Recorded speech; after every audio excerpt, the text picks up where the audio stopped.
Hello everyone, welcome to our channel Nanak education point. Myself Heena Thakkar और आज हम बात करेंगे इंटरनेशनल बिजनेस के क्वेश्चन पेपर को डिस्कस करेंगे जो कि दिल्ली यूनिवर्सिटी के स्टूडेंट हो, चाहे आप सोल एनसी वेब या फिर रेगुलर के स्टूडेंट हो, तो ये आप वीडियो बिल्कुल देख सकते हो। बहुत सारे बच्चे ऐसे होते हैं जिनकी बैक आ जाती है और बहुत सारे बच्चे ऐसे हैं जो न्यू सेमेस्टर में आते हैं और उन्हें ये नहीं पता होता कि किस तरीके से पेपर आने वाला है। सो ये बिल्कुल लेटेस्ट पैटर्न वाला क्वेश्चन पेपर ही मैं शो कर रही हूँ, पुराना कुछ भी नहीं है इसके अंदर, क्योंकि आप देख सकते हो यहाँ पे लिखा भी है सेमेस्टर 4 यूजीसीएफ के अकॉर्डिंग ये है। और 90 मार्क्स से ही आपको पता चल रहा होगा कि ये बिल्कुल लेटेस्ट पैटर्न वाला पेपर है, क्योंकि पहले जो क्वेश्चन पेपर हुआ करते थे, लाइक जो हमारे सीनियर वगैरह ने काफी साल पहले पढ़े हैं, वो क्वेश्चन पेपर अभी किसी काम के नहीं है। और बहुत सारे सब्जेक्ट तो ऐसे हैं जो कि ऐड हुए भी नहीं थे, ठीक है। तो आपको यहीं से पता लग जाता है। यहाँ पे 75 कोई 50 मार्क्स का पेपर हुआ करता था लेकिन अभी जो है वो 90 मार्क्स का पेपर यहाँ पे हो रहा है, राइट।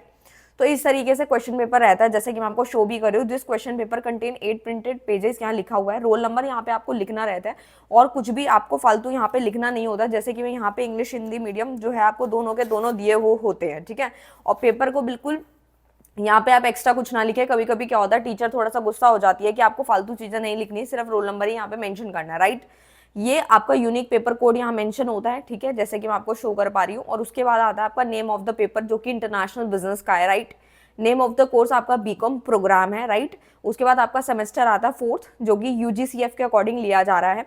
ड्यूरेशन कितनी रहेगी, कितने घंटे का पेपर होगा, तो 3 घंटे मिलेंगे इस पूरे पेपर को करने के लिए, राइट। तो मैक्सिमम मार्क्स कितने हैं, 90 मार्क्स है, ठीक है। तो अब आपको यहाँ पे कुछ इंस्ट्रक्शंस दिए गए, मैं पेज थोड़ा सा फोल्ड कर दे रही हूँ ताकि आपको अच्छे से समझ में आए। तो यहाँ पे कुछ इंस्ट्रक्शंस दिए गए हैं जो कि आपको अच्छे से समझ आ जाएंगे, राइट। तो कुछ इंस्ट्रक्शंस हैं जो मैं आपको रीड करके बता देती हूँ। सबसे पहले यहाँ बताया गया है, right your roll number on the top immediately on receipt of the question paper. भाई रोल नंबर तो लिखना ही है, साथ ही साथ आपको सारे क्वेश्चन अटेम्प्ट करने हैं, सारे क्वेश्चन कंपलसरी हैं, right. All question carry equal marks, हर एक क्वेश्चन जो है वो कैरी करेगा इक्वल मार्क्स को। उसके बाद आपका आंसर जो होगा वो हिंदी या इंग्लिश, कोई भी एक मीडियम आपको चूज करना है जिसमें आप कंफर्टेबल है, उसमें आप आंसर लिखें। आधा इंग्लिश आधा हिंदी ना करें, क्योंकि पूरा पेपर ऐसे काट दिया जाएगा। फिर ये नीचे हिंदी में आपको यहाँ पे इंस्ट्रक्शंस को दिया गया है, जो कि हिंदी मीडियम वाले स्टूडेंट हो वो इंस्ट्रक्शंस को पढ़ सकते हैं, राइट। अब चलते हैं हम अपने क्वेश्चन की तरफ कि किस तरीके से यहाँ पे क्वेश्चंस होते हैं। देखो ये पूरा पेपर रहता है, ठीक है। मैं थोड़ा जूम इसलिए कर रही हूँ ताकि आपको इसलिए क्वेश्चन जो है आराम से समझ आ जाए, राइट। तो सबसे पहले मैं अगर क्वेश्चन की बात करती हूँ आप लोगों से, देखो यहाँ पे आपको विजिबल भी हो रहा होगा, राइट। तो इस तरीके से ये है। सबसे पहला क्वेश्चन आपसे पूछा गया था कि what is international business and why is it important in today global economy. ये 9 नंबर का था और 9 नंबर का नीचे, मतलब ये पार्ट में दे रखा है, ए और बी पार्ट में दे रखा है, ठीक है। तो बहुत सारे बच्चों ने ना मेरे को मतलब बताया कि मैम जो आप इंपॉर्टेंट टॉपिक्स बताते हैं ना वही सेम आ जाते हैं हमारे एग्जाम में। कभी कभार होता है कि हाँ 1-2 टॉपिक ऊपर नीचे हो जाते हैं, पर मोस्टली क्वेश्चन आपके दिखते हैं। सो हम लोगों ने इसीलिए आप लोगों के लिए जो सीरीज हम लोगों ने स्टार्ट करनी है बहुत जल्दी करेंगे। और बहुत सारे जो हमारे पीडीएफ्स रेडी हो रहे हैं, अकाउंट्स वगैरह का हम लोगों ने रेडी करना कर दिया है ऑलमोस्ट, और बाकी रेडी हो रहे हैं। तो जल्दी से जल्दी आपको जो गेस्ट पेपर है, इंपॉर्टेंट क्वेश्चंस के जो आंसर्स हैं वो भी जल्दी से जल्दी देखने को मिलेंगे, जिसमें आप 95 प्लस स्कोर कर पाएंगे कम टाइम के अंदर, राइट।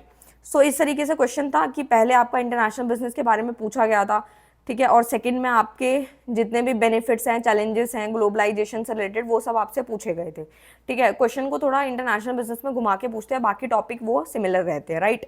तो उसके बाद आता है, आपको मैं शो करती हूँ उसके बाद का जो आता है क्वेश्चन, वो मैं आपको एक बार दिखा देती हूँ कि क्या है। तो ये देखो यहाँ पे दिया हुआ है, थोड़ा फोल्ड इसलिए करना पड़ा है ताकि चीज़ें आराम से समझ आए। फिर ये ना और में था, मतलब अगर आप वो ऊपर वाला आपको नहीं आता तो आप इनको अटेम्प्ट करके भी 18 नंबर जो है ले सकते हो। लेकिन 18 नंबर कैसे लिए जाएंगे, जल्दी से जल्दी पेड कोर्सेज आ जाएंगे, इसमें आपको काफ़ी कुछ सिखाया जाएगा कि किस तरीके से आपको जो है नंबर ग्रैब करने होते हैं, कौन सी गलतियाँ नहीं करनी होती है, उन सब चीज़ों पर ध्यान रखना होता है। तो उनकी अलग से आपको पेड क्लासेस में सीखने को मिलेगा।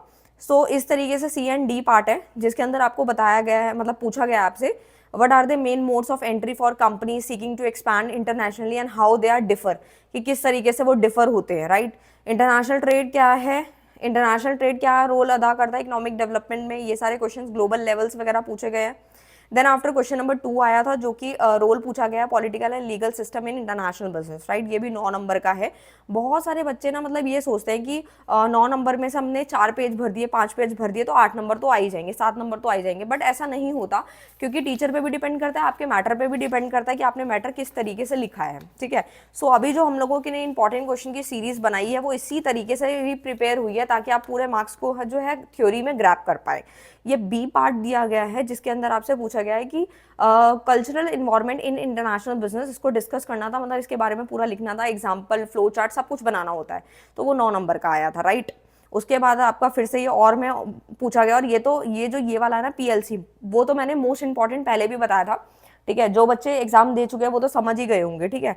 तो मतलब कहने का मतलब ये है कि जो एग्जाम दे चुके हैं वो भी ये वीडियो देख सकते हैं और उनको समझ आ जाएगा कि भाई थ्योरी में अगर आपने मेन पॉइंट्स लिखे हैं, फ्लो चार्ट्स बनाए हैं, तो मैं आपको खुद कहती हूँ कि आपके 18 में से 16 नंबर कहीं नहीं गए अगर आपने मैटर अच्छा लिखा है, फ्लो चार्ट्स बनाए हैं, प्रॉपर एग्जाम्पल दिया है, राइटिंग आपकी क्लियर है, कटिंग नहीं है, तो आराम से आपको 16-17 नंबर आराम से मिलेंगे, ठीक है।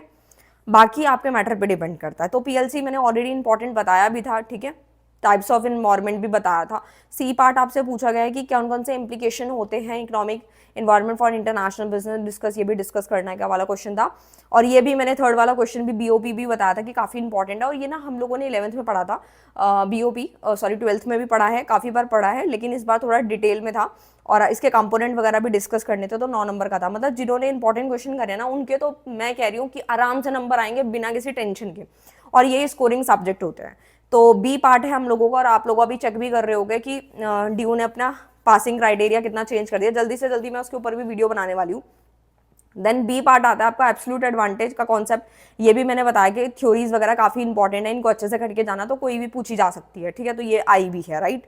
फिर जिनको ये नहीं आता वो ये अटेम्प्ट करके आए होंगे, ठीक है। मॉडल्स वगैरह करने थे, अगर जिन्होंने मॉडल वगैरह किए होंगे तो वो करके आए होंगे, नहीं तो अदरवाइज ये है।